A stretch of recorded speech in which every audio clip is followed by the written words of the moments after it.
અનિર્દેશમાં બિરાજમાન હતા ત્યારે વાત કરી હતી કે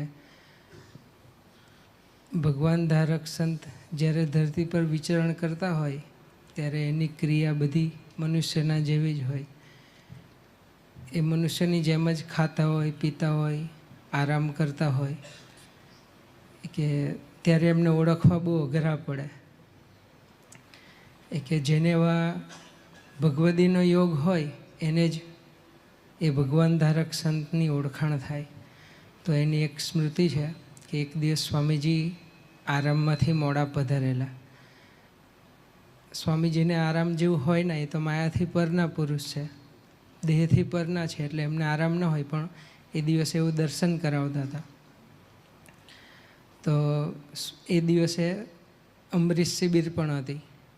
તો સ્વામીજીએ થોડી ગરમી ગ્રહણ કરી હતી કે અંતેવાસી જે સેવકો હતા એમની ઉપર તમને ખબર પડવી જોઈએ કે આજે અમૃત શિબિર છે, તમારે મને જગાડી દેવો જોઈએ. એટલે સ્વામીજી સ્નાન કરી ઉતાવળથી અને પછી પૂજામાં બિરાજમાન હતા.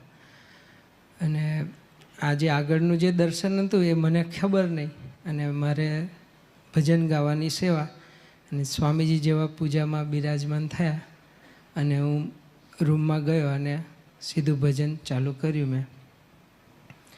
ઓ અનુપમ આધાર.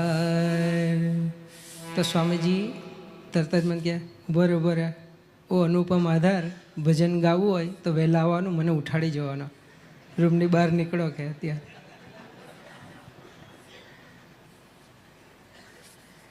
પછી ગુરુહરિની એક સ્મૃતિ છે કે ગુરુહરિ પૂજામાં બિરાજમાન હતા ત્યારે ભજન ગાવાનું શરૂ કર્યું. પધારો ને સહજાનંદજી હો, ગુન્હા કરીને માં. તો ગુરુહરિએ કીધું કે આપણે પધારોને નહીં કહેવાનું, પણ પધાર્યા છે ગાવાનું. પધારોને ગઈએ તો કે મનુષ્ય ભાવ કહેવાય, કે પધારી ગયા જ છે, આપણી સામે જ છે. એટલે